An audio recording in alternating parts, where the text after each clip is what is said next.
Greetings, Grapple fans. It's Mike Quackenbush on your free match Monday with a slice of our Enfield, Connecticut tour stop for you.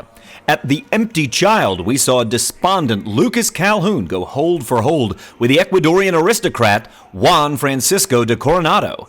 You can download this entire event right now over at CHIKARApro.com or enjoy this match right here.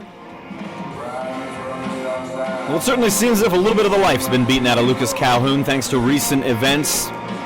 Most prominently, of course, those featuring Jeremy Leary, who we saw a little bit earlier today.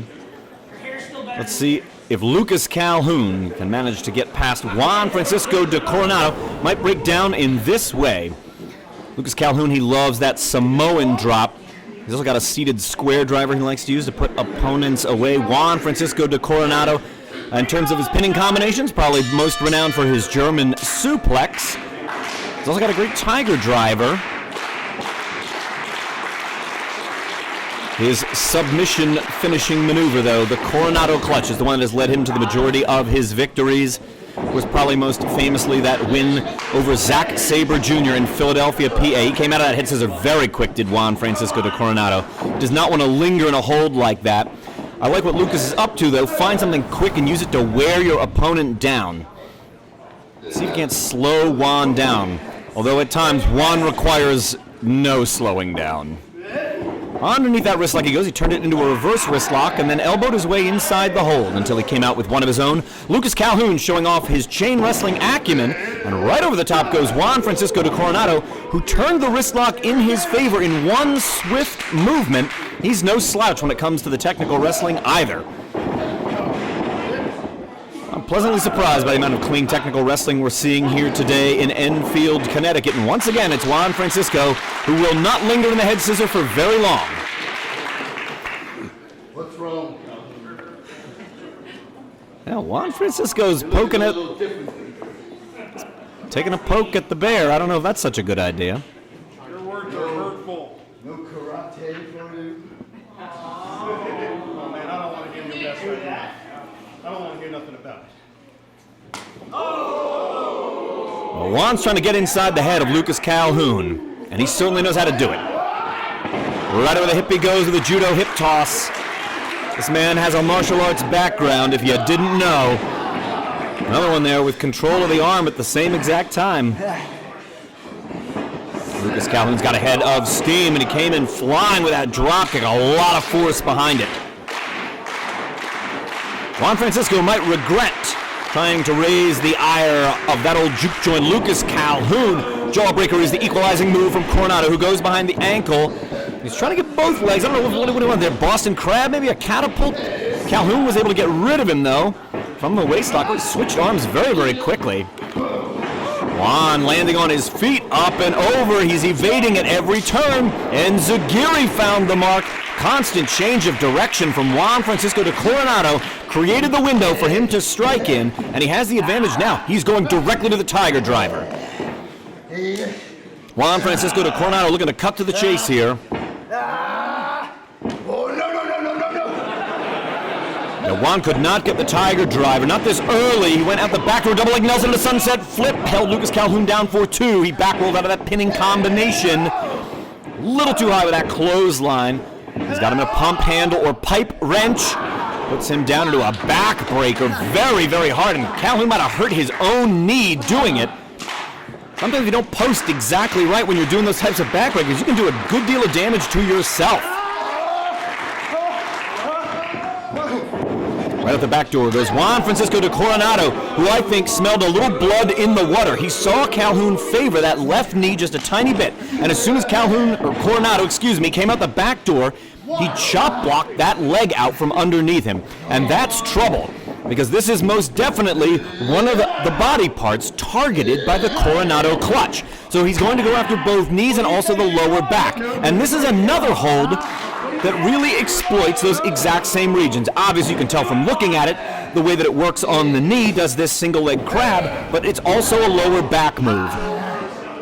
Continuing his onslaught against the left leg of Lucas Calhoun is the Ecuadorian aristocrat Juan Francisco de Coronado, who's got a single leg grapevine. This is a great hold also to immobilize an opponent. He's really wrenching back on it, and that's what you need to do. It is not enough just to put a scissor on a grapevine. A lot of guys really kind of overlook that. I expect you'll see no technical errors made on the part of Juan Francisco de Coronado. He's a very accomplished scientific wrestler. Juan drives his knee right behind the kneecap. Oh, and he's stepping inside to get a toe and ankle to give him all the more leverage on the hold. In terms of taking apart the left leg of Lucas Calhoun, Juan Francisco de Coronado is wrestling a perfect game this afternoon at the Empty Child. Once again, stepping inside for added leverage on the toe and ankle hold. And Calhoun's going to have to go an extra long way if he wants to come out of this. That's why Juan is doing exactly what he's doing. Voicing their support for Lucas Calhoun. Oh, he came tumbling right in. He's got a cradle. He couldn't hold Juan Francisco down. Little separation was just enough for Juan to put the boots to that kneecap and slow Calhoun down once again. Oh, he's got him all nicely hooked up for a shin breaker.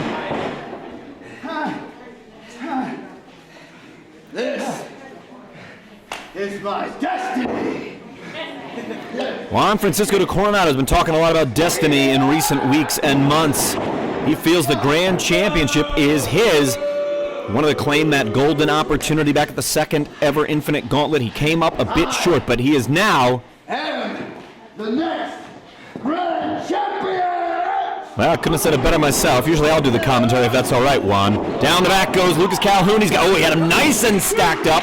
But Bryce Remsburg says only 2 on that pinning combination.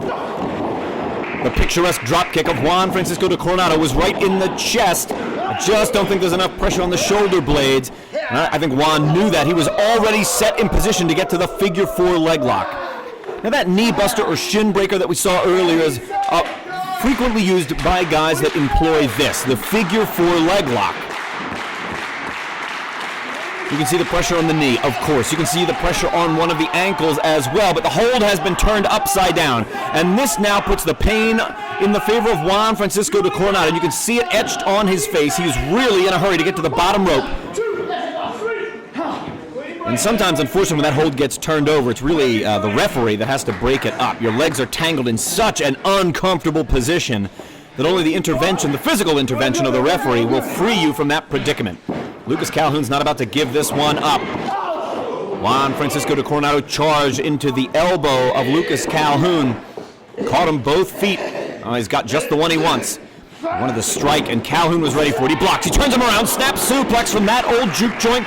The Rockadooey Roughneck puts all of his weight behind a senton, makes himself into a cannonball, and crushes Juan. And he crushed him for a near fall.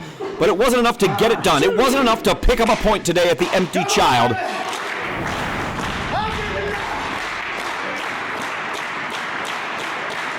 The fans once again rallying behind the Rockabilly Roughneck as Juan Francisco de Coronado fights to get back to his feet. He's looking for his Samoan drop. He can't hold him. Couldn't get him centered. Waistlock to Juan Francisco, possibly the German suplex. No, another counter here. Calhoun's got him. Can he execute? If he can hit the Samoan drop, it might be over. With just one leg, he puts him down with a Samoan drop, and it was a beauty at that. But he can't seem to capitalize, and precious seconds are being wasted as he waits to get there. And all Juan had to do was reach up with his right hand, grab the bottom strand, and halt the count of our senior official, Bryce Remsburg. That was Calhoun's closest thus far. He needs maybe just one more high-impact move. That might be all it takes to put Juan Francisco de Coronado away, to send Juan back to 0 points.